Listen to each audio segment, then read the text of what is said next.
So good afternoon. My name is Seafood Dave Charles. We're from KAJUKENBO Napoli. Today I have an interview with Grandmaster Gilbert Baca, who has been under Senior Grandmaster Anthony Jimenez for over 40 years and was his first black belt. He is a member of the WWKF board and is here today to answer some questions and share some of his experiences with us. I hope that you will enjoy this interview and that you'll walk away with some questions answered. If you like this interview, please take a moment to like and subscribe to my channel. And if you have any further comments or any unanswered questions, please feel free to leave them below and I'll respond to you. Okay, first off, I'd like to welcome my guest, Grandmaster Baca. I've got him on the phone here. Is there anything you'd like to say before we get started, Grandmaster? First off, just want to say hi. And I think we can get right into it. That's the first time I've actually spoke to you, even though I've seen your stuff on Facebook and stuff. And we can get right into it. We'll see where the questions take us. All right. Well, I'd say good to meet you, kind of, since we're talking on the phone. But meeting. Yeah.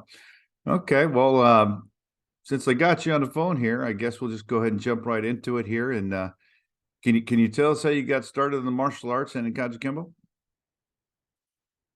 Yeah. Well, for me, it was kind of just fell into it. It wasn't something I was looking for. Senior Grandmaster Jimenez was my next door neighbor, and we moved in. We moved in next to him, and I was a little kid, and I'd see him working. He had his garage set up like a little dojo, and of course he was still taking karate too. And he was a young black belt, and he would be working out in there, and he started hey kid, you want to come over here and learn a little bit of karate? And put me in one of his old gis, and there I was, working out with him. As far as KAJUKENBO, like I said, it could have been Taekwondo, Teng Sudo, Kwai Chang, for all I didn't know anything from anything. I just did whatever he showed me how to do. Fortunately, it was KAJUKENBO. It was such an effective art and it's a terrific art. So, but that was just blind luck. Yeah, kind of nice. It's kind of like me when I started out. New school opened up and it just happened to be a KAJUKENBO school and the only martial arts school in my town. So it was, sometimes we get lucky that way. I think I took karate for a while. I think it was months down the line before I even realized what I was learning was KAJUKENBO. Yeah. To me, it was karate. I'm learning karate. So. All right. Okay. So I know you've been under Senior Grandmaster for 40-something years. Can you share anything about your experiences or whatnot? I could share experiences. Sure, because it's been so many years, it would take us forever. But what I would just my closest memories were when I was young, because not being there in the garage, and then that's kind of how it started. Just he started teaching a few kids into the garage, and it started with me in there, and then pretty soon, the summer night, he has 12, 15 kids trying to pack into his little garage, and that turned into him getting a building and starting his own studio. And me being over there at 10, 11 years old, trying to help him get the school ready. And one of the biggest memories too is starting it with him was all the time that we put in. I mean, all the time that I put in, and all the time he put in with me personally, because like I said, during the school year, I'd get off of school and I'd go straight over there. We'd go to karate. And on the summer, I'd wake up about 7 o'clock in the morning, and you could ask him, because it used to irritate him. I'd be knocking on his window, tap, tap, tap, tap, tap, tap, until he got up, and then he'd get up, we'd go for a run, he'd start training. So, and that was like all day long on the summer. So I got a lot of hours, a lot of valuable one-on-one hours in. So I was pretty lucky. Sounds like some of that, Karate Kid, Miyagi-Do kind of thing. It pretty much was. And you know what the funny thing is? The karate part was neat, you know, because I'm learning stuff that I didn't, you know, that I never learned before. You know, you're a young kid who doesn't want to learn karate, but just that time and that relationship, especially from somebody who grew up not really having a father figure around, that meant a great deal. Wow. You know, when you don't have that, you know, yeah, most of my life, you know, my dad was alive, but you know, they were divorced. He didn't live close by. I saw him very rarely. So it was even though Senior Grandmaster Jimenez was a very young man, but you know, when you're 20 years old, when you're you know 9 or 10, a 20-year-old might as well be 50. Yeah. Wow. Yeah. They're adults to you. Wow. So you started when you were like 9 years old. I think 8 actually. Wow. Yeah. In fact, I wonder if that's kind of how we all start out, you know, kind of, in our garage or, something similar to that, like myself, I just started out a bit ago and, I'm working out of a health club right now. And, it's pretty nice actually. I mean, it's actually a very nice little area they got set aside for doing martial arts and stuff like that. It's got all the beers, the mats and everything, punching bags. And I'm like, all right, this is sweet. I don't have to do anything. But yeah, no, that is very nice. You get all that stuff done for you. Yeah, and then and it seems that a lot of times KAJUKENBO is more of a garage taught or taught in parks or community centers or things like that. Well, it wasn't. It's not the big marketable karate. Yeah, well, it's very very grassroots.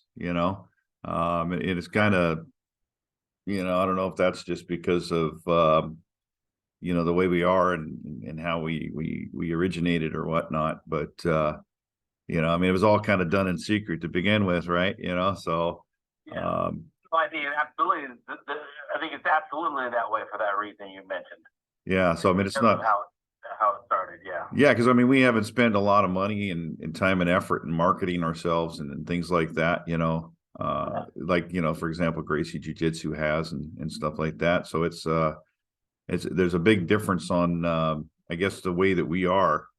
And of course we didn't have the UFC or anything to to pump us up. Most people that I run into in my walk in my life, when they get down when they get to know people that I work with or something, they get to know you better. They've never heard of KAJUKENBO. Yeah. Yeah, and unless it's somebody who's really into martial arts, they've never heard of KAJUKENBO. They don't know what that is. Yeah, I mean it's crazy. I mean, even sometimes when you talk to people that are into martial arts and have been around the scene for a little bit, oh, what style do you take? Oh, I take KAJUKENBO. Oh, what's that? Yeah. So for those of you out there that might be listening to this interview, if you don't know what KAJUKENBO is, I have another video on my site. This talks about what KAJUKENBO is. I won't spend any time here talking about it, but go there and have a look and learn a little bit about it. So, all right. So I guess the next question actually comes from one of your students. He says, aside from rank, what would you say your greatest accomplishment is in the martial arts? I mean, to me, that's very easy. That's the impact, and you don't realize it at the time. At least I certainly didn't. The impact that you can have on people and the relationships that you build. By far, forget besides rank. To me, way above rank is because there's been so many times where I get students that will contact me that, I hadn't seen in 20 years. They tell me how much I meant to them and how much they learned from me. And,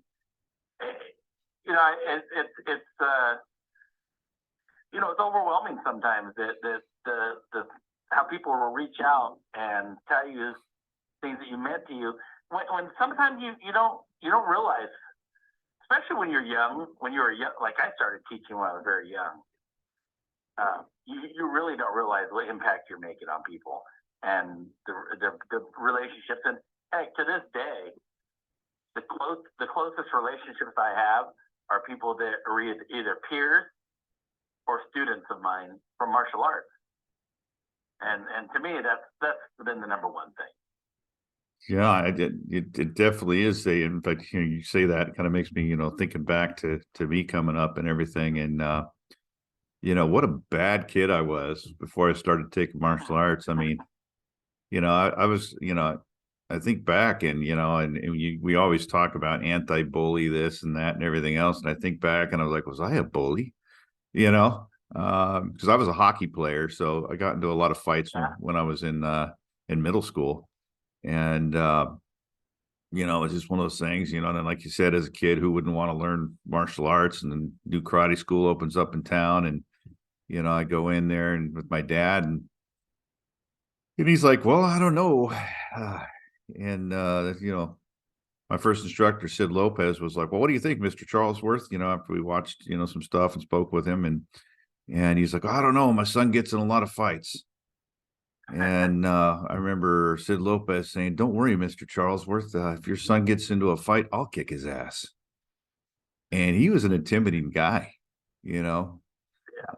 still is kind of, he's a lot older, but, when he was younger, especially, I mean, dude was like, his arms were as big as my legs, and I was just like, oh my God, and then every time he did a demonstration on me, it must have hit me just hard enough that I felt it, and I never got another fight, so I mean, in some ways, I think martial arts had a very big impact on the man I became.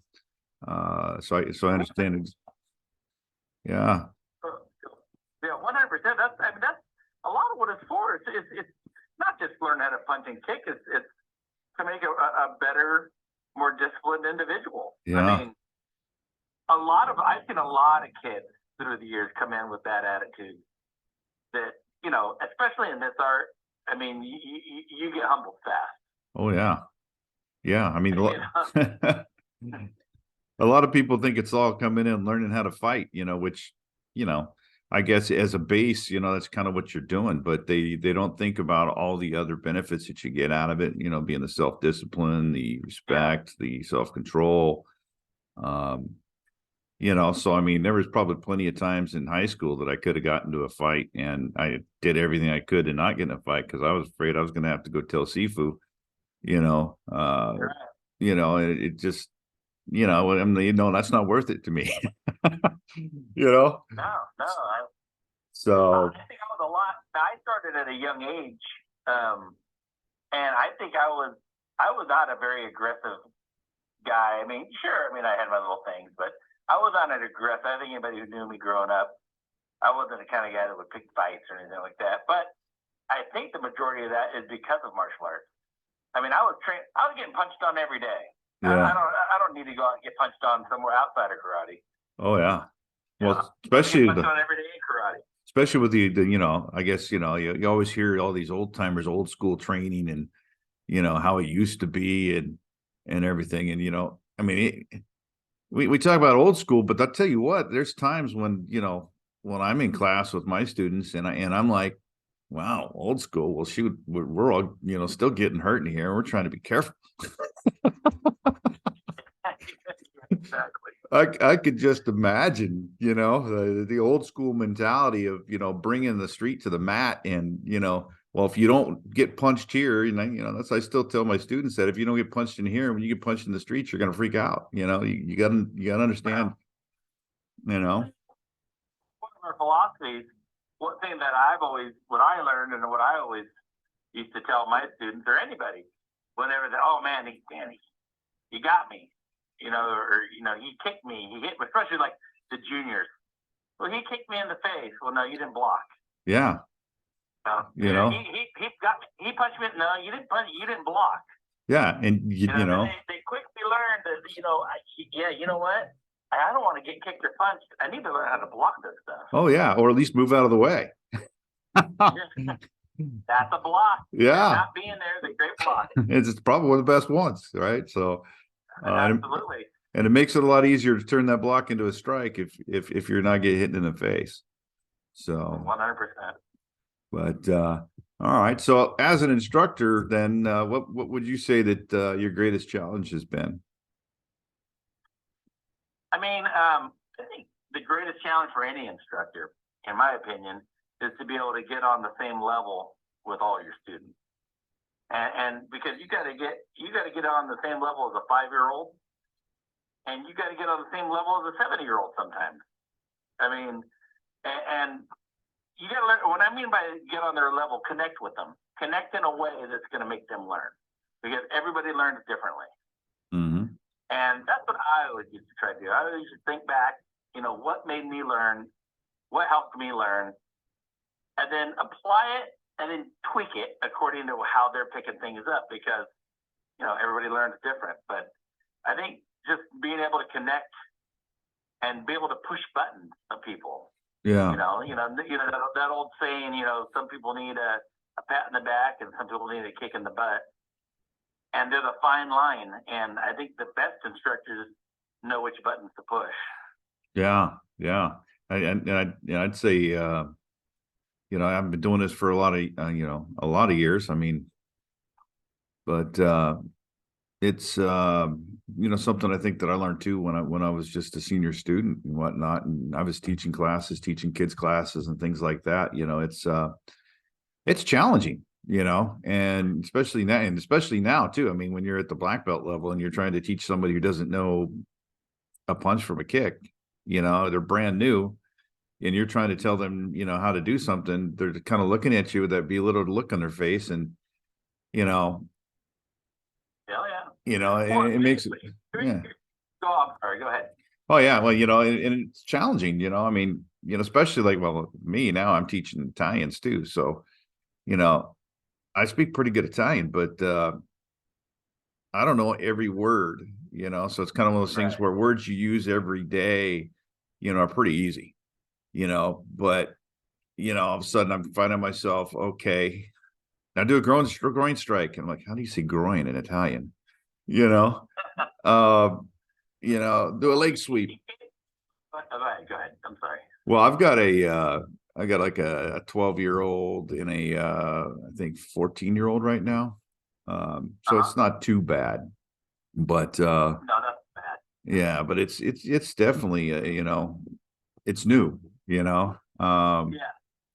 So I mean, yeah, and then like you said, everybody has their own learning styles. I mean, some have learning challenges, uh, or physical disabilities, and if you don't know that about somebody, then when you're telling them to move a certain way and say they've got a bad knee and they can't, but you don't know they have a bad knee because they didn't tell you that. And then you kind of watch them and you're like, oh, something's going on here. You got a problem with your knee? Oh, yeah, as a matter of fact. Oh, okay, I get it. So instead of doing this, try this, so you kind of got to be psychic and, and I guess one of those things with, just learning martial arts in general anyway, you try to read body language and things like that and understand the tells and the indicators, and the better you can recognize those things, I think goes along to what you're saying is it's hard to get inside their head sometimes. Well, you got to be able to adjust on the fly. I mean, you go in, every teacher goes in. I mean, I need to have my lesson for the day planned. This is what I'm going to do. But you can't be so stringent on that you say, okay, I'm following this no matter what, because I've had ideas and lessons and I came and they just weren't getting it. I'm not going to go on to the next thing until we get the first thing. So, because otherwise that's a waste of time. People do that all the time because they're trying to rush. And you miss out on very important foundational pieces. And that's the part I was going to say about junior kids when you're teaching 5, 6, 7, 8-year-olds, 9-year-olds, is you have to get their attention. And before anything else, they have to trust you and they have to respect you. And so I've always said, the kids will heck, adults, but especially kids, they'll know if you're legit in the first 5 minutes you talk to them. They'll figure it out. If you really know what you're talking about, or if you're just one of those, what do they call those new age instructors? the McDojo guys. Yeah. Yeah, they're not hard to figure out. They really aren't, and especially by kids, because kids, for some reason, are more observant than adults. Well, they're little sponges, you know. Yeah. You know, and I think I find another thing too with the kids too is you know, they have that stigma, you know, and they're looking at you like, you know, oh, Sifu, you know, and you know, well, let me show you this. Come here, you know, and then they're all tensed up, you know, they're like, no, trying to block their body with their arms and everything, you know, and you're like, just relax, you know, punch me, let me show you this, you know. And it's almost like it's mandatory. You have to have someone else to demonstrate on because, you know, they're too locked up and, oh, I don't know. I don't want to say scared of you. I always used to want somebody to demonstrate on that wasn't a student. Sometimes you can't. Sometimes it has to be a student. Yeah. But if I did have somebody else, I did want to do that. Yeah. Yeah. So, I mean, it's, you know, it's fun. It's a challenge. But all right. Well, moving right along here. What do you think that you know, makes KAJUKENBO such an effective martial arts in the streets and also possibly in competition? Well, I mean, the simplicity, really. I mean, it's a you know, you hate to say simple like it's easy, but it is actually easy to perform if you practice.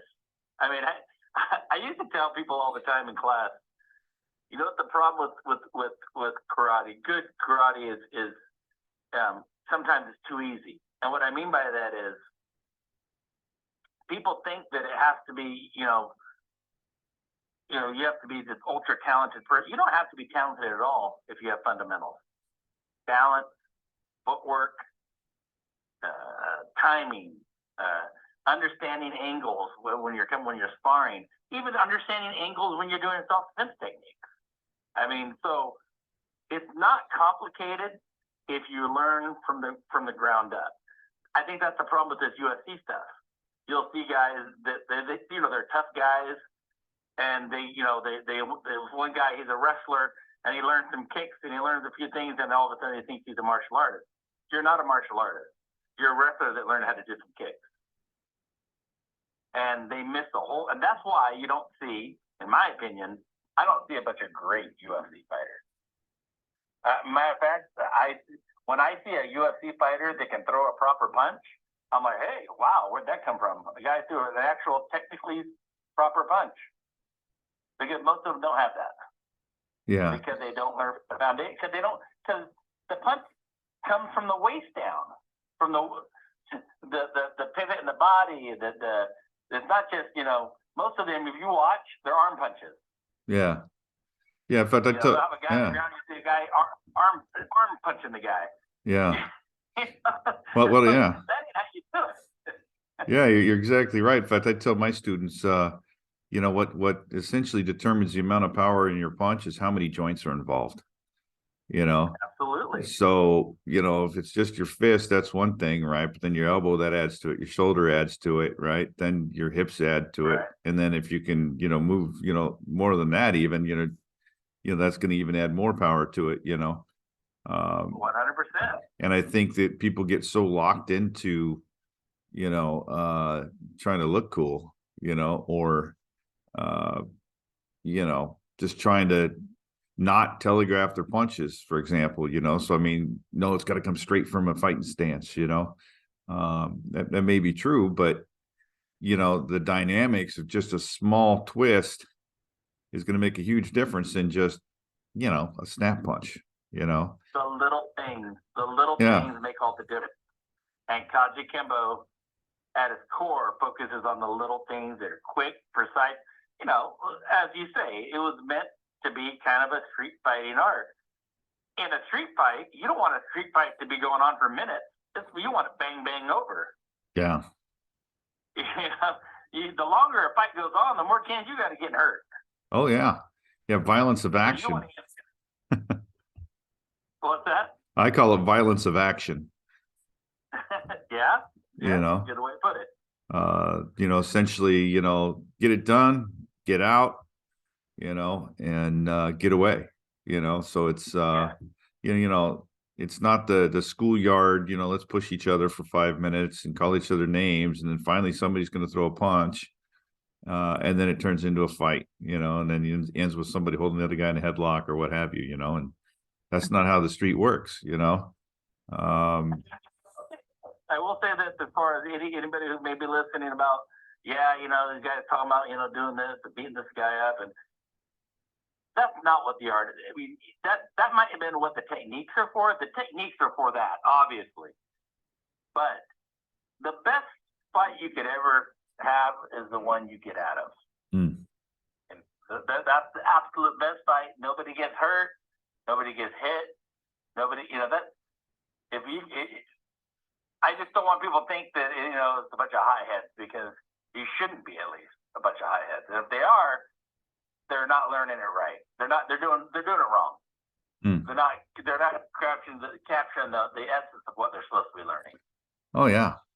Well, we train to fight and to defend, ourselves and those that we love, so we prepare ourselves for that, obviously, mentally, physically, and, learn the techniques to do so. But you're exactly right. When it comes down to it, the best thing you can do is just avoid the fight altogether.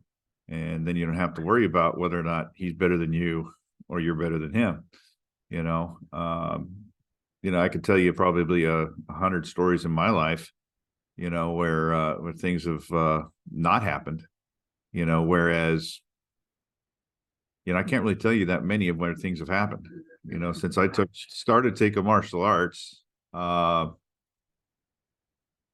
other than working in a bar as a bouncer or doing security in the Navy or, something work related.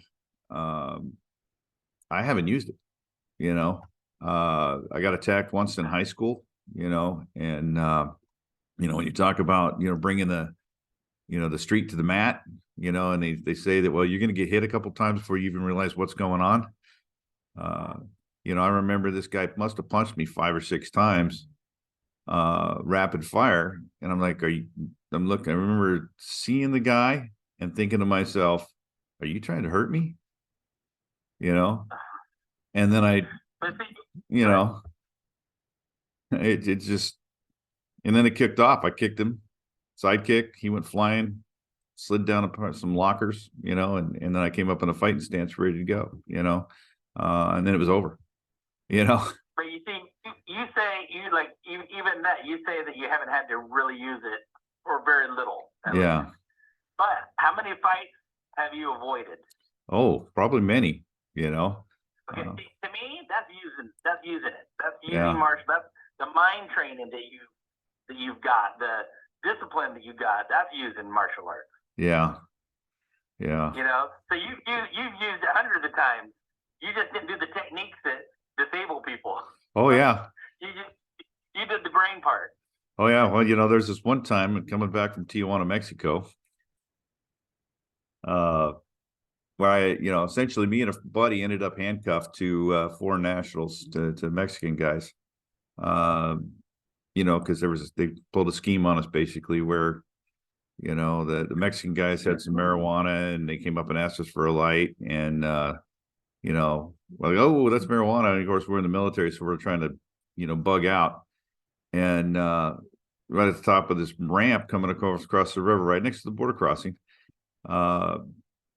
there was these 2 Tijuana cops. And of course the guy throws the joint right at the cop's feet. Cop looks down and goes, oh, what's this? All of you against the wall.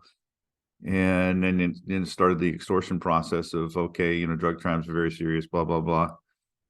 Well, I ended up, basically handcuffed this guy in a guard shack at the top of this bridge with this cop trying to extort money out of me. And he ended up putting a knife to my throat and pulling his weapon out and showing me there's bullets in it, right? And kind of pointed it at me. And the whole time going through my mind is, I think I can take him, but I'm handcuffed to this dude who I know is in on it, who's going to jump on my back, Yeah.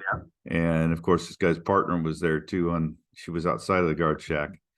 And I could tell she wasn't into it, but, that mental calmness, my buddy was freaking out. But he ended up going to an ATM machine to get more money for this guy. Whereas, me, I had like 300, 400 bucks on my, on my person hidden. And I wasn't giving it up. I was just like, yeah, whatever. I know what's going on. This is a joke. This is, you just trying to extort us for money. And I think that, that calmness and that, well thought out processes that were going through my head, and there was, a couple of times where I thought about breaking his neck. One when he put the knife to my throat, and the second when he pulled out his weapon, I was like, oh man, but then I knew that, well, I knew that if I did something that I had to deal with the other two, and I'm handcuffed to somebody. Right. You're using, like I said, you're using your head. To me, using your head is martial arts. An ex-student of mine, Ray, rest in peace. She passed away, unfortunately, a year or so ago. But I remember her telling me later on in life that she got into a serious altercation one time, and she was trying to protect a friend of hers from an abusive boyfriend. And she said, I remember one thing just came into my mind. I remember you telling me that everything is a weapon. You don't necessarily, people don't walk around with nunchucks. Everything's a weapon. And she said, you know what? That just came just flew into my mind. She goes, I just grabbed the first thing I saw, which was a lamp and a cord, smashed him in the head with a lamp and strangled him out with the cord. So I remember we learned that, just because everything's a weapon, and which I did try to teach them that, hey, you have your belt. Somebody holds out a knife and you're wearing a belt, that's a weapon. Oh yeah. You had a big coat on, that's a weapon. Yeah. That's protecting. So and stuff like that. If it flutters into your mind when you need it, I mean that's what makes it so effective. And it's just you practice. You go over situations. You go over stuff like that all the time, or at least I used to try to. Yeah. And, that's why I think it's such a good art. Oh yeah. I know we used to talk a lot about the principles of fighting and things like that, and it is a I guess it's very important to talk about principles and and everything else when you talk about angles, when you talk about setting people up, just being aware of your surroundings, and seeing people for what they are, Number one. That is number one, to being aware of your surroundings. A lot of people, in fact, I've seen a couple YouTube videos where, oh, that's a bunch of horse shit, self-awareness. Well, I'm like, no, actually, it's very, very important. I mean, kept me from getting mugged one night in San Diego again when I was coming back at 1 o'clock in the morning from my job bouncing. The guy probably thought I was a sailor coming back to the ship drunk, So the guy's following me, and I just stopped, turned around. I was like, what do you want? He's like startled. Oh, the guy knows what's going on. He sees me, and then I started walking again, watching him, and, he ended up leaving me alone, but he started following me when I got off the trolley, in the train there in San Diego, and started walking towards the ship. He's like, okay, there's a sailor. They just got paid, but if you're not paying attention, I mean, that's really 9/10 of the deal here is they're looking for an easy target. That really is number one, is being aware. So what's that old saying? Expect the unexpected. Oh yeah. So all right. So I guess move on here a little bit. We're gonna take forever on this. So I'm curious. Go ahead. Oh no, I was curious. Can you tell me what you think when people say that rank doesn't mean anything, just train? Well, I mean, that's kind of like what came first, the chicken or the egg. I mean, if rank comes from training, I think that kind of comes from people that get frustrated when they see. I don't think it comes usually from colored rank. That comes from black belts.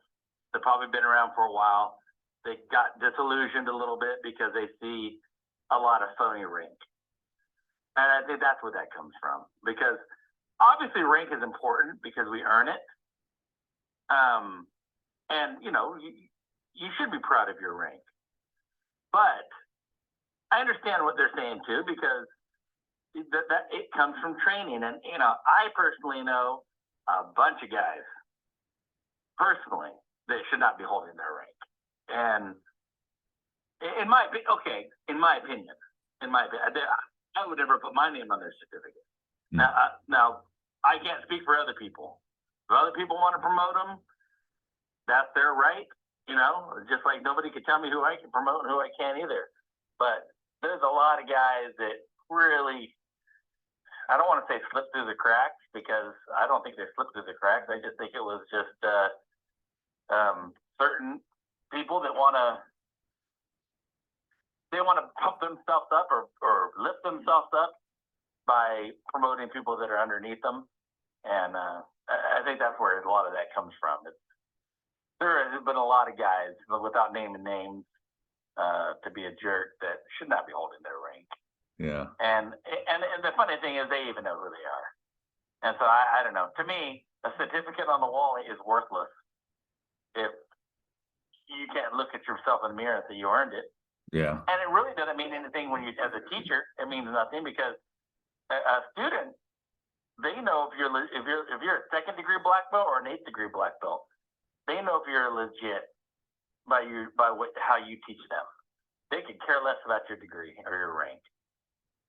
You know, I've had the privilege of being complimented on occasion by, you know, parents and students.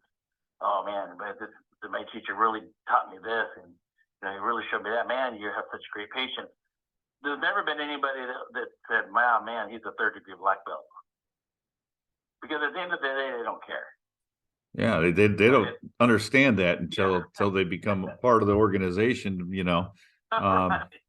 You know, so I mean, you know, but you're right though. People they notice things, you know. I remember not too long ago, I had somebody come in and check out my class, and you know, her dad came in, and it's kind of funny because here I am in Italy, but this guy, I think they were from Spain, and he spoke English, so he comes walking, and he started talking to me and stuff, and he's like, yeah, well, she said she really liked the way that you show people things, and, you know, how you explain it, and da, da, da, da, you know, and I'm like, wow, she's pretty perceptive. And she, you know, I mean, she was a younger teenager, you know, probably 14 or 15, Right. you know, and she was very interested in what's going on, and, you know, very perceptive in that way, you know, like you said, you know, so they see that, you know, and I know there's a lot of people out there that I like to, you know, I guess I call them certificate collectors, because, you know, they've got, you know, 15 different black belts, you know,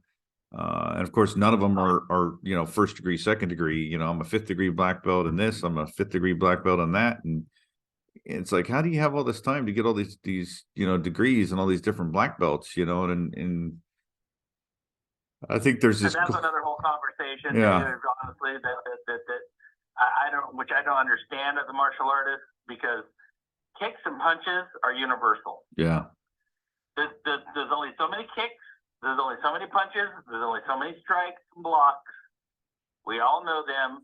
Mm-hmm. And the more you delve into an art, the more you can play around with those things, and you can, you know, and become more advanced. Or, you know, you should be, you know, when you're a black belt, you should be able to do your own katas. I mean, I made many of my own katas. I don't teach them like you have to learn this form to be a rank, because they're my katas. But that's the whole point is they. Now I just lost my train of thought. What were we talking about?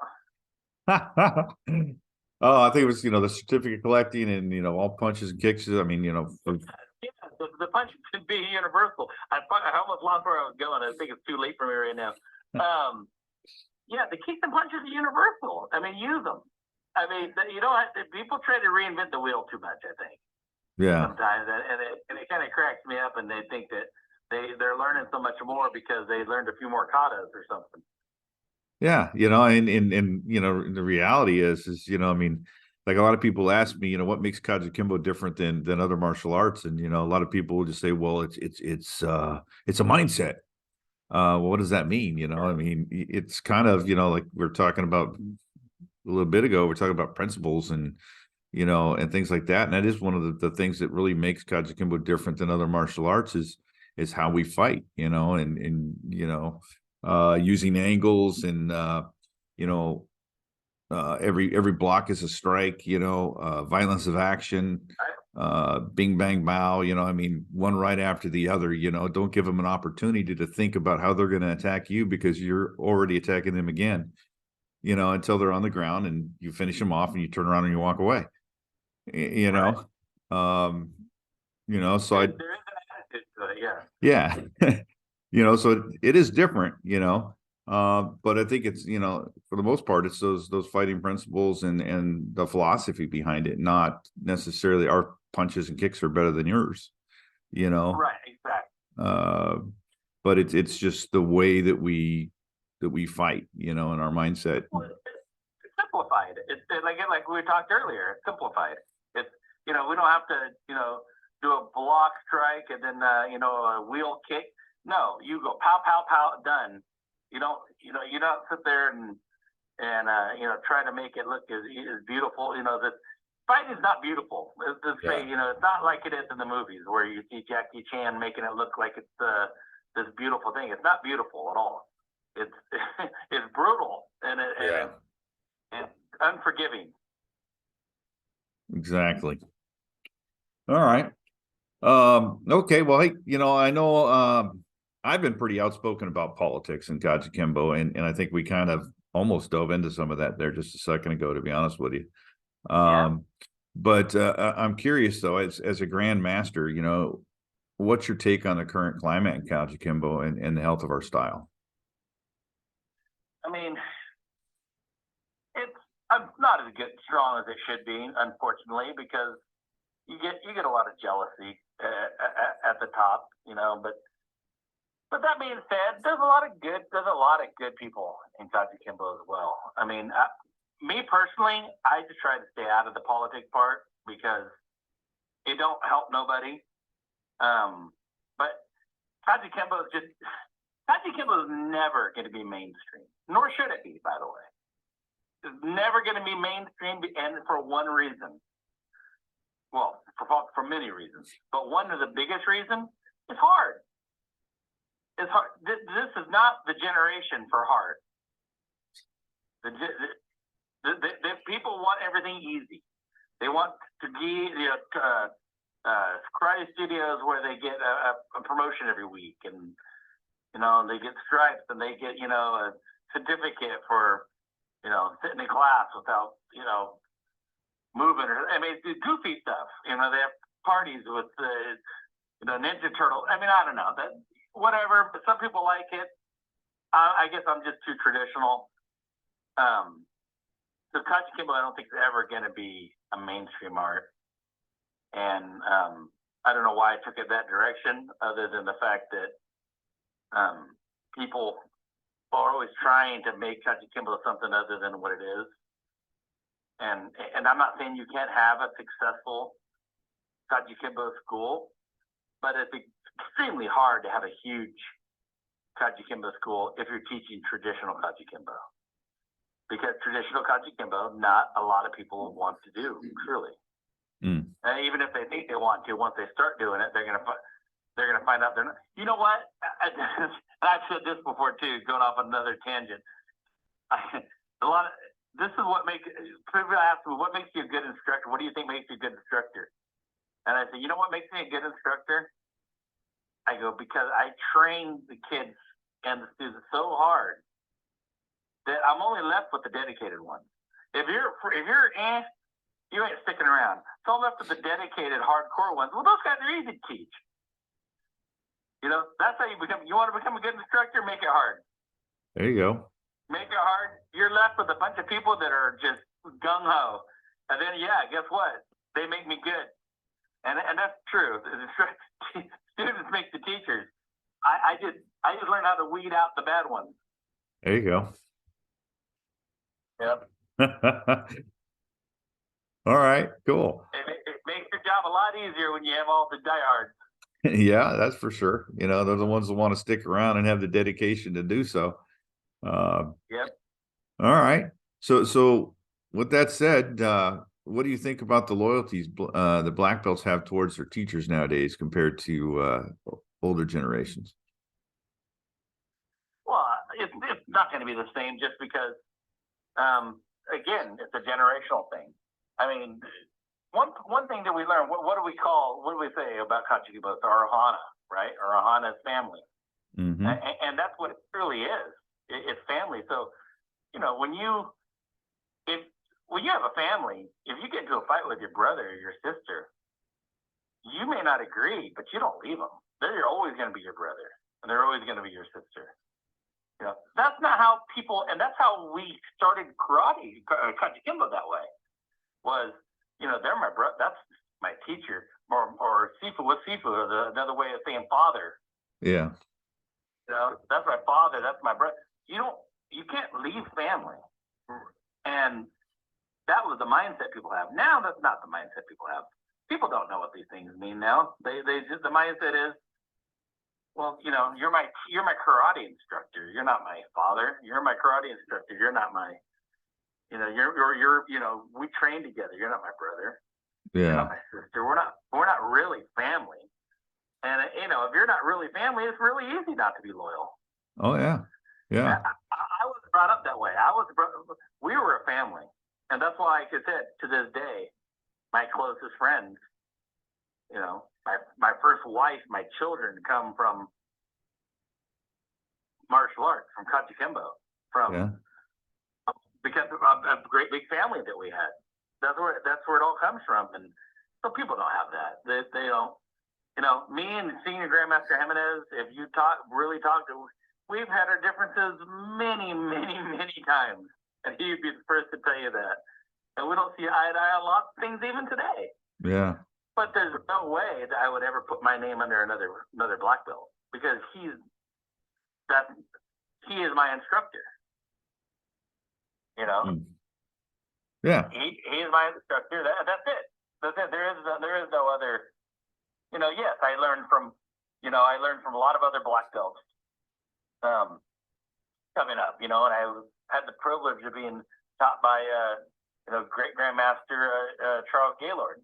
Well, I mean, he taught me private. He taught me when I was a young student, and he was there for my black belt test, and that was awesome. But Senior Grandmaster Jimenez is my instructor, and so that's where it ends. And I don't know why people. Well, I do know why the people don't have that loyalty anymore, but it's not the same, and I think it's because of that. It's not a family anymore, because it wasn't just us like that. Everybody that we knew in KAJUKENBO schools that we used to go, they were all like that. They're all stuck with each other. Yeah. Yeah, I think that's kind of. You're not getting the same loyalty. Yeah, it's kind of common, and I think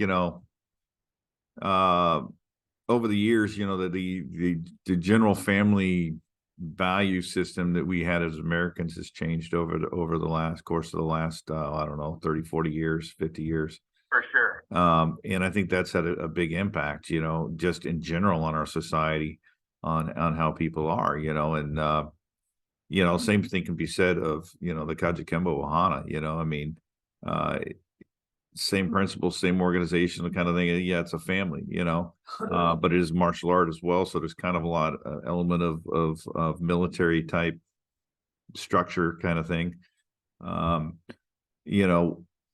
not as much as family. I think family is overrides that quite a bit,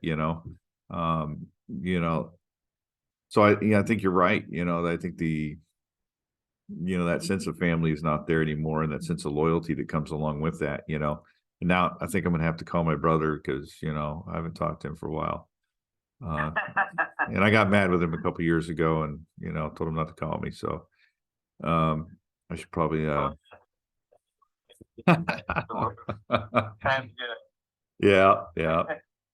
All right, so I guess along with that,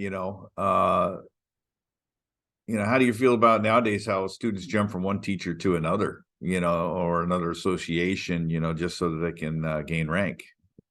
Well, I think, as you figure how I feel about that, it's hollow. Oh yeah. I don't understand. I just just don't know how anybody gets any kind of satisfaction over putting a certificate on their wall. No. I mean, yeah, we can all get. I mean, you might as well just go out and just make your own certificate. You know, just have people sign them, or you know. At the end of the day, who really cares about this certificate? It should be you. Yeah. Right? I mean, your belt, that's why your belt, like when I was coming up, your belt was your most prized possession. And not because nobody else cares about your belt. You care about your belt because your belt, all the work, like, I don't know how you were brought up in KAJUKENBO, because I know not all KAJUKENBO schools did this, but I know for us, every class, we have to kneel down to put our belt on. We had to kneel down to take our belt off.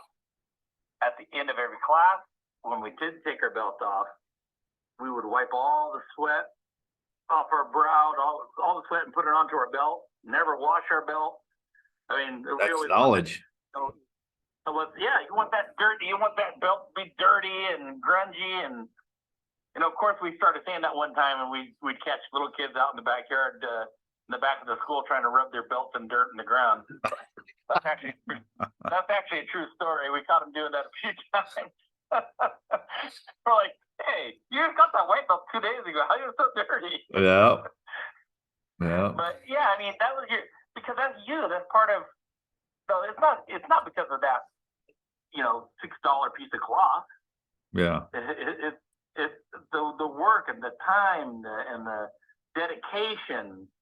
I mean, that has to mean something. And if it doesn't mean anything, you're just getting it for a certificate. I mean, who are you doing it for? Yeah. Oh, I mean, yeah.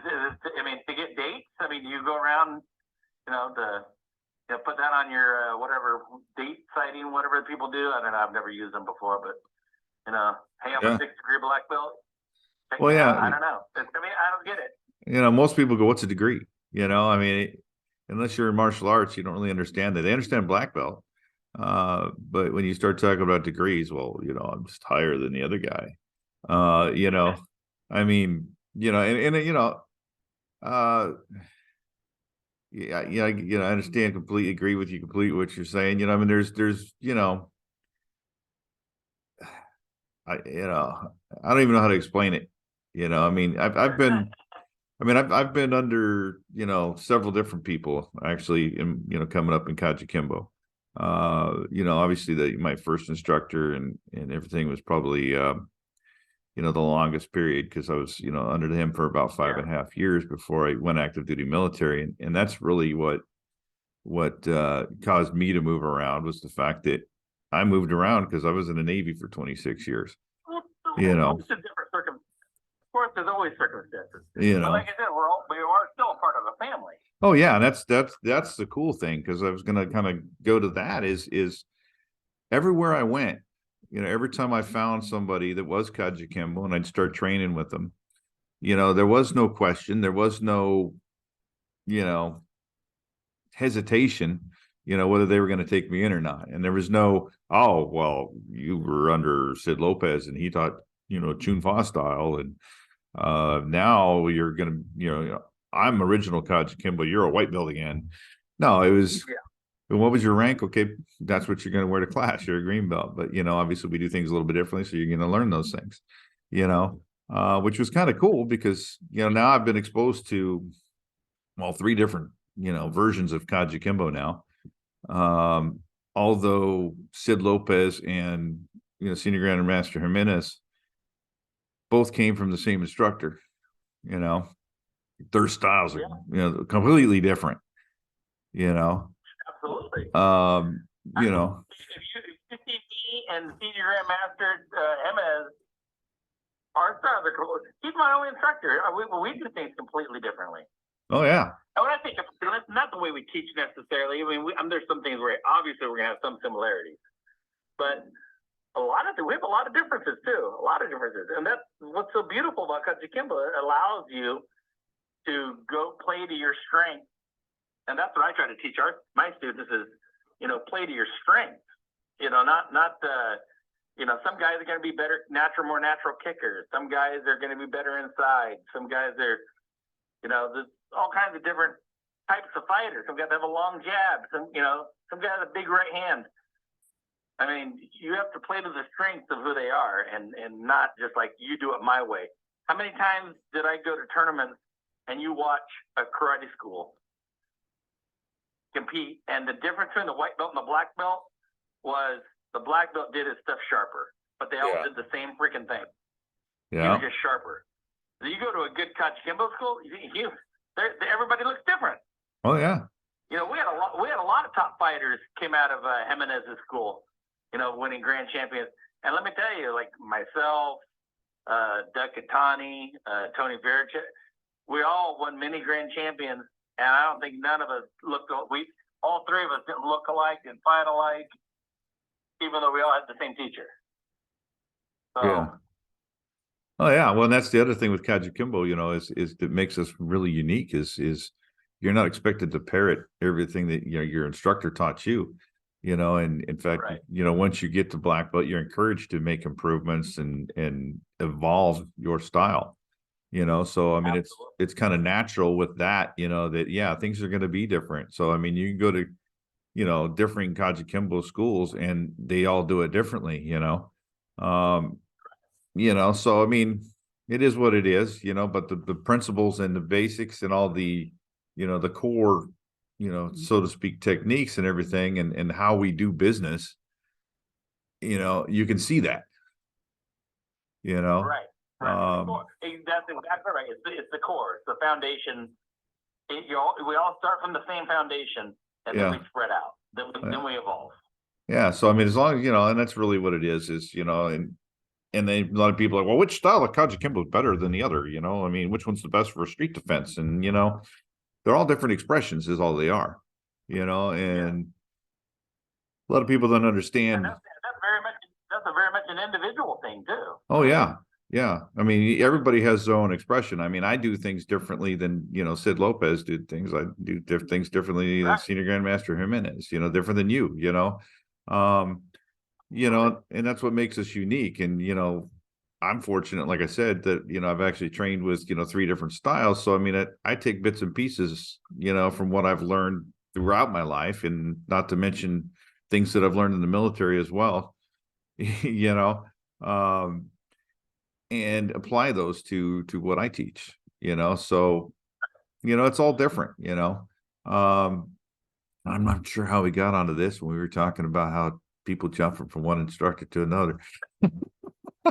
Well, that's what we're doing. We're jumping from one idea to another. Yes, we are. But that's it's all right though. I mean, it's what it is. So, so do you think, are there any specific things that you think that we should be working towards to improve KAJUKENBO as KAJUKENBO practitioners? I don't know if I would say specific. Other than we just need to be authentic. Kind of what we've just been talking about. We've all been talking about this one big giant thing is be authentic. And what I mean by that is you're not Sid Lopez. I'm not Anthony Jimenez. You're Dave Charlesworth. I'm Gilbert Baca. And we need to teach the way we teach. We need to relate the way we relate. And so I think that's important. I also think it's important that again, when people talk about, of this art, I hear this all the time. The art, you need to evolve. Things aren't like they were 20 years ago. I always kind of get baffled by that. What do they mean things aren't like it was 20 years ago? There's only so many ways people can attack you. They're going to swing on you. They're going to try to tackle you. They're going to try to take you down. They're going to try to grab you or headlock. There's only so many ways you can be attacked by somebody. And I hear that, things are exactly the same. The art, yes, that doesn't mean you shouldn't evolve the art, but you need to practice the fundamentals and get them done properly. We don't have to reinvent the wheel. We just need to refine what we already know and then spread it out. That's why I always say, don't reinvent, refine. Yeah. You know, make sure that your core, the what we've been talking about again, is right. Your fundamentals are right. Oh yeah. And then yes, you can spread out from there and you can do all these other things. But when I hear people, oh, things are so much different now that you have to adjust. Like, you have to adjust. Things aren't any different. Yeah. Other than you hear UFC people, you know, they want to people grapple more. Grappling is more popular. So what? People have always tried to tackle you and get you on the ground. That's not a new revelation. Oh yeah. So you got to learn. And we've always taught people how to defend that. Oh yeah. You know, and that's, you know, shoot, where was I going with that? You know, I mean, yeah. So I mean, the problem is it's late over here and it's early over there, so neither one of us are awake. yeah, I need some more coffee. You know, but you know, I mean, you hear all this stuff. You know, you hear about, you know, oh, you know, I want to keep my style pure. You know, and then there's the other guy. You know, which is the the opposite of what you were just talking about. You know, you know, and the reality of it is yeah, things do evolve, things do change, you know. I mean, you know, we're allowed to make those changes, you know. So, and like I said, you know, like we said, there's no two schools that are going to do things exactly the same. I mean, you've got different people, you know, doing the same pinion, you know, from the same method, but they're a little bit different, you know. And not just, you know, where the move is located, you know, where I do my out block, that sort of thing, but completely different moves entirely, you know. But yet they both had the same teacher, you know. It is what it is. Sounds like that just sounds like somebody forgot, and somebody didn't. Yeah, and well, this looks cool, so this is what I'm going to do, you know. And you know, whatever, you know, I mean, it is what it is, you know. But you know, I mean, yeah, things have changed. No, they haven't. You're right. You know, I mean, people can only attack you so many different ways, unless, you know, well, now you got to deal with a guy attacking you on a hoverboard. Okay, that might be different. You might have to deal with somebody attacking you on a hoverboard. You know, that might be different because you know, but I mean, the techniques that they use, you know, are still the same. You know, I mean, that's just like when people ask you, well, you know, what if the guy doesn't punch you that way? He punches you this way, you know, and it's like, well, we're not expecting you to do punch counter number 7, you know, when the guy attacks you. You know, that's just the basis, you know, to give you a combination of techniques and to teach you the dynamics and everything else. And the reality of things, when you actually get attacked in a real situation, you know, you'll probably use a combination of 3 or 4 punch counters or 3 or 4 grab arts, you know, your favorites from each, you know, however, you know, it goes down. I mean, I remember the first time that I did something when I was a bouncer, I ended up with the guy in the wrist lock, and I'm like, how the hell did I get here? Right. And I'm looking at this dude. No, and I'm like, whoa, I got this guy in a wrist lock, you know, and he's all bent over in pain, and I've got his wrist in my hands. I'm like, ha ha ha, you know, and then I'm just like, how did I get here? You know, that's what you know. You don't say, hey, man, if this guy grabs me, I'm gonna do grab art 3. No, yeah. It doesn't work that way. No, you know, you don't pick it. It happens too fast, you know. So it's really just about muscle memory and learning how to react to different situations, you know. I mean, it's, you know, the same thing goes for, you know, okay, the difference between yesterday and today when it comes to fighting and how people fight, you know. Yeah, okay, maybe in the old days they just throw punch for punch, you know. And now it's all, let's unleash the violence, you know. But I don't think it's any different than it was. You know, it's just you know, things styles might change a little bit, yeah, and this and that, but at the core, a punch is a punch, a kick is a kick. mm-hmm. You know, and you got to think, if you're in the ring, we're talking like fighting somebody like a sparring session. You got to figure out how to get the better of them. I mean, yeah, regardless of how he fights, or, you know, yeah, people, they do this different. Me personally, I used to love kickers. Now, they say there's all these kickers now you see, I watch in tournaments where they do all those 2-point swing head kicks and all that. Now, maybe that's tough to fight for point, but in class fighting, I mean, I'd love to fight a kicker. I'd love to fight a guy on one leg. oh yeah, Yeah. Give me a nice groin shot. Yeah. You Guy know? fights on one leg, I'm gonna be right inside his grill. Oh yeah. You know, so it's, you know, but it is what it is. All right. Well, you know, since I got you on here, you know, and I want to get that, you know, perspective from you. As a grandmaster, do you think that other grandmasters should be calling people that are not part of their organizations and encouraging them to check out other organizations, as well as discouraging them in their current organization? Wow. Does that make sense? Does not make sense at all. I mean, if you have to call somebody and tell them, I mean, there's something wrong right there. Yeah. People should just really stick to what they do and not worry about who's in. So that's what we're talking about from the beginning, like who's in whose association, who's in what. Teach, you know what? Let's be sincere. Teach your students. Don't worry about your association. The association is only as strong as your students. That's it. That's what makes your association. Not having a bunch of members, Yeah. but having good. You know, I don't know why people, you know, why would anybody call, you know, somebody now?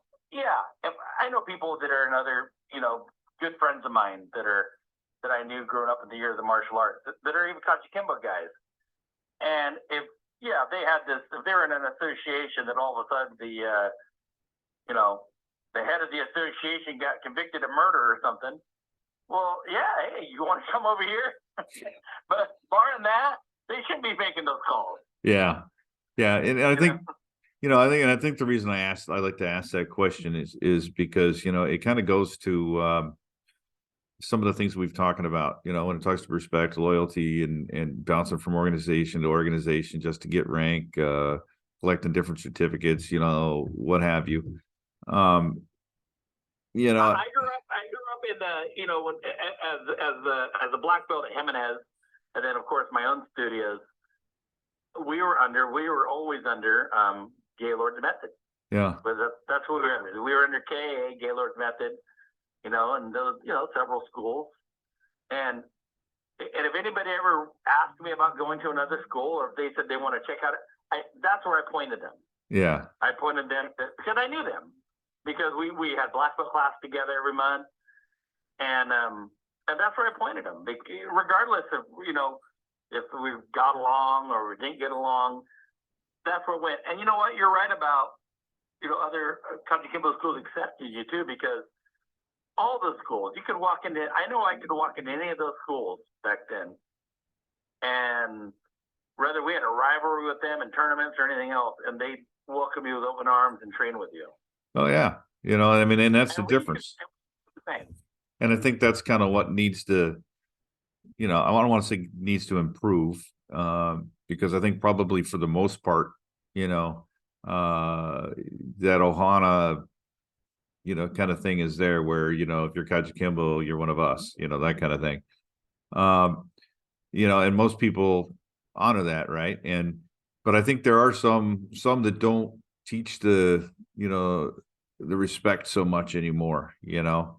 And I'm not really sure what changed there, you know, but you can see it in some people, especially like when you get into social media and stuff, and these keyboard warriors start going off and trying to make themselves look better by making you look bad and talking a bunch of trash. Something gets lost along the way, especially for some of the higher ranking guys that I don't know what it is. It was this ego, but you know, I've never, you know, I'm not trying to pat myself on the back. I've never got into the ego thing. I've always loved to teach, even more than do karate. I used to love to teach. I still love to teach, which is why I'll be moving to Idaho later this year, and that's what still. And I'm going to plan on opening up a studio over there. Nice. And the reason being is not so much that that I miss going out there and blocking and kicking it. I miss going out. I miss teaching, because I do miss that impact that you can have on people. And I think that there's a definite market for this kind of training in today's society.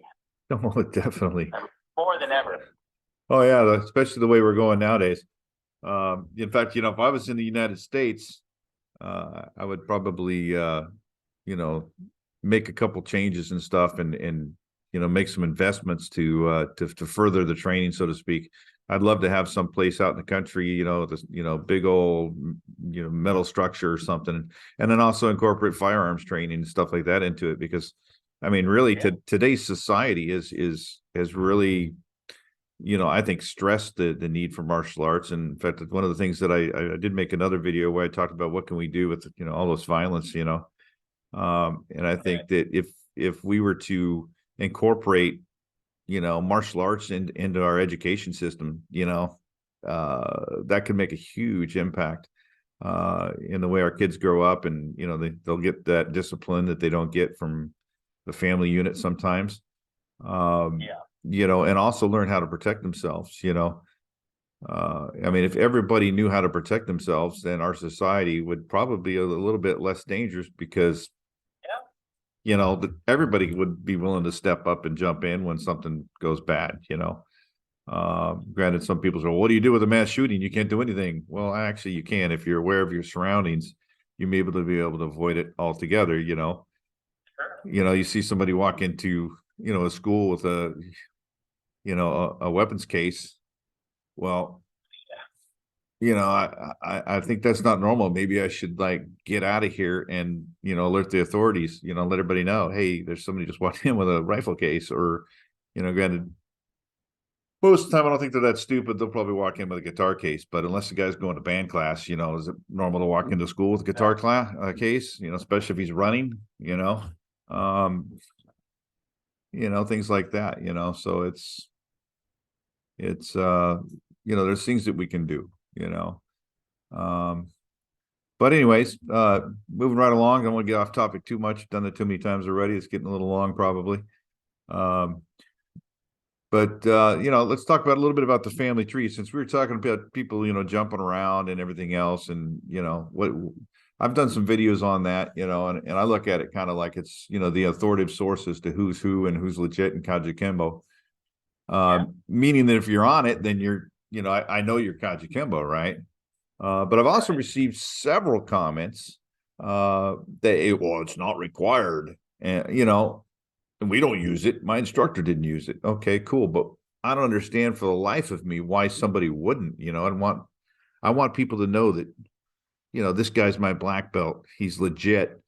Not having people that don't want to be on the family tree.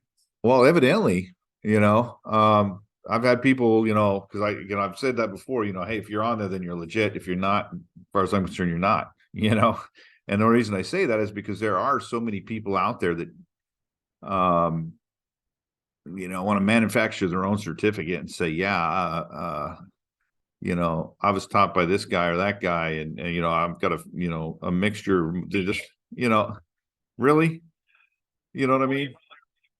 Probably right. They probably aren't legit. Yeah. Not on the family tree. Yeah, and so to me, I'm kind of like, okay, so why aren't you? And then, so I guess I kind of curious what. KAJUKENBO's not that old. We all came from CJO. Yeah. We, one way or another. I mean, me, myself, and Senior Grandmaster Jimenez more directly from Great Grandmaster Gaylord, but we all came from the same people. I mean, there's a direct lineage. Yeah. From all of it. We should be able to say, my instructor was so, his instructor. Mine's easy. My instructor was Senior Grandmaster Jimenez. Yeah. His was Senior Grandmaster Vargas. His was Great Grandmaster Gaylord. His was CJO Imperato. Yeah. Simple. Yeah. I mean, everybody should know that if they're their lineage. Yeah. I mean, well, I think Gaylord's instructor was, first I think it was Serranio, wasn't it? True. That is true. Yeah. But, but I mean, we didn't go that into all of it, but. Well, I just want to throw that in there, I mean, But I mean, I think it's important, right, to know where you came from. It's important for others to be able to, look and say, hey, okay, who's Dave Charlesworth? KAJUKENBO Napoli in Italy. We got KAJUKENBO in Italy, Exactly. Well, where do you, I ask that question, Dave, all the time. Yeah. When I hear somebody that's from Portugal that's a fifth degree, I'm like, well, there's a fifth degree black belt in Portugal. Who trained them? Yeah. And if they say Gaylord, I hear a lot of people Gaylord. I'm like, didn't live in Portugal? What do you mean he trained him? Who is his instructor? I would like to know. Who taught him? Yeah. So I mean, if I can look on a family tree, question answered, right? Right. And I mean, that was one of my biggest things was, I love the fact that I get to look up there and see my name on there with everybody else's. Yeah. I mean, that's cool.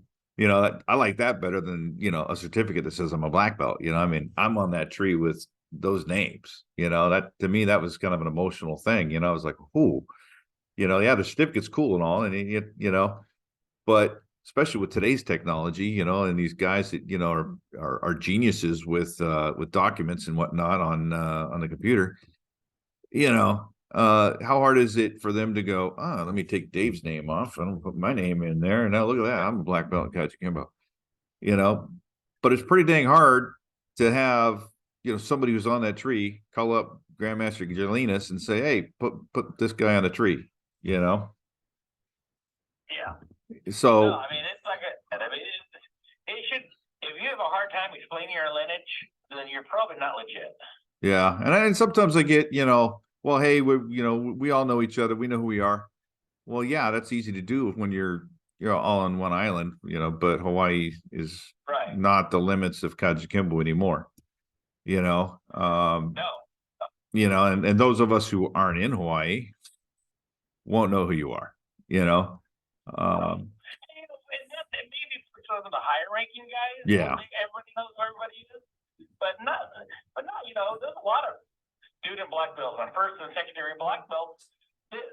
Not everybody do know who they are, Yeah. And if they, I know people out there that that I promoted to first degree black belt, and and they might, who are your first degree black belt? Who's your instructor? Grandmaster Baca. Oh, okay, well I know him. Yeah. Well, there's this one guy. So, there's this one guy who claims to be KAJUKENBO. I think his name's Chuck Liddell. How am I supposed to know? I mean, not everybody's a UFC champion, and gets bragged about as being KAJUKENBO like he does, so that's the point, I mean, and why it's important, I think, for all of us to do our part to get that document updated and everything. And not only that, but like guys like myself, I know that there's a guy here.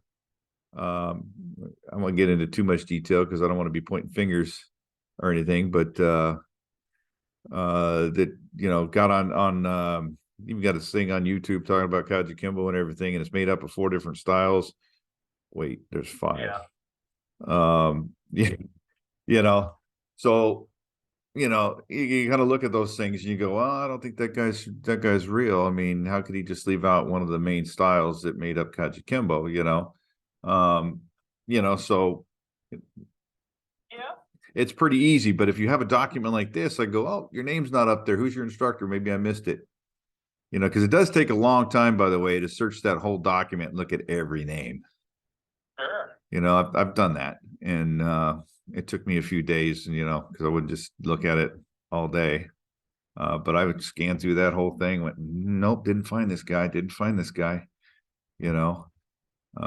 anywho, I don't want to beleaguer that, but I guess lastly, would you, I mean, do you have any advice or anything that you'd like to give to the rest of KAJUKENBO Hana with regards to making KAJUKENBO stronger, strengthening the legacy of CG or great Grandmaster Gaylord or what have you? I think the best way we can, do honor to any of us, let alone C. Joe or Great Grandmaster, is what we've talked about earlier. We're going to go in the circle, be authentic. Give back to your students. That's what this is supposed to be. We're supposed to be giving back, because we took as we were coming up. You know, we took from everybody. I know I did. Oh, I yeah. took from everybody who would give me a time of day. You take, and then there gets to a point where you give.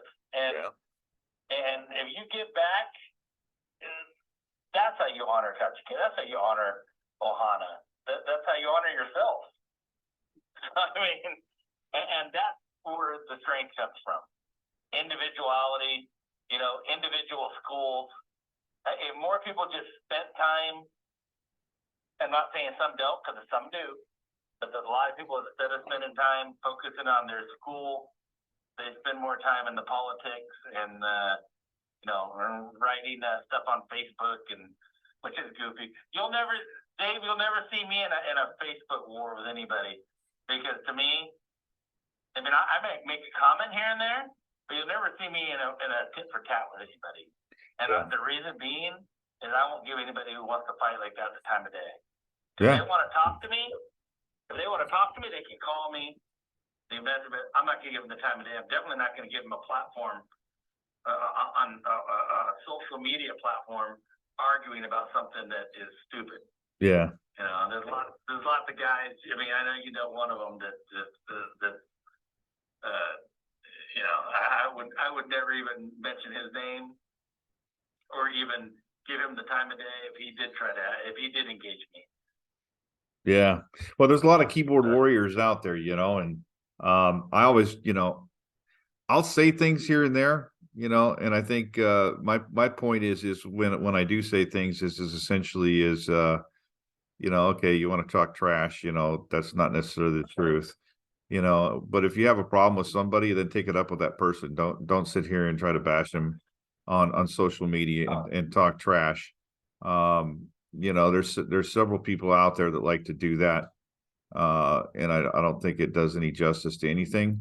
It doesn't make us, you know, look stronger, that's for sure. If anything, it kind of, and as a horrible example, I mean, it is a horrible example for your own black belts and your own students. Yeah. I mean, if one of my black belts or one of my students spoke in a disrespectful way on a social media platform or anywhere to a higher rate, that would not be put up with. Yeah. Yeah. Matter of fact, none of them would. None of them ever would, because that's not how they were taught. Yeah, you know, and you know, sometimes I can't believe that we even, you know, have conversations like this, you know, irregardless of what you perceive that somebody does that you don't disagree with or what have you, you know, okay, fine, take it up with them, you know, you don't have to, you know, I don't know, use it as a platform to make yourself look better, you know, or something like that, you know. And when I look at critics and, you know, people say things, you know, or you know, like, for example, if somebody's like wants to be critical of something that I do, that I post in a video or something like that, then I'll just be like, okay, well, I just went to your YouTube channel, or you don't have one, you know, and looked at what you had, because I figured maybe I could learn something from you, you know, but there's nothing there. Could you maybe post some videos so that maybe I can learn what you're talking about? Well, yeah, you know, people that do that. It is what it is, you know. You know, there's plenty of people that just want to have that controversy, and they want to have somebody to argue with, or they want to, you know, have a platform to generate something. But it ain't worth the time. You're right, you know. Not at all. Not at all. I want to engage them, and sometimes you look at it, you want to say, "What are you kidding me?" But then you just kind of just, no, I'm not. We're not going to engage him, because I'm not going to give him any credibility. Yeah. At all, because if you engage certain people, all you do is you're giving credibility that's not there already. Yeah, yeah. You know, I mean, the thing I do, I block them. Yeah, block them, not to deal with them anymore. Well, you know, I can't say that I've never not said anything, because I think I have before. I mean, you know, like once or twice maybe, where I've said, well, that just shows your ignorance because X, Y, Z, you know, or what have you. I've made comments before. Yeah.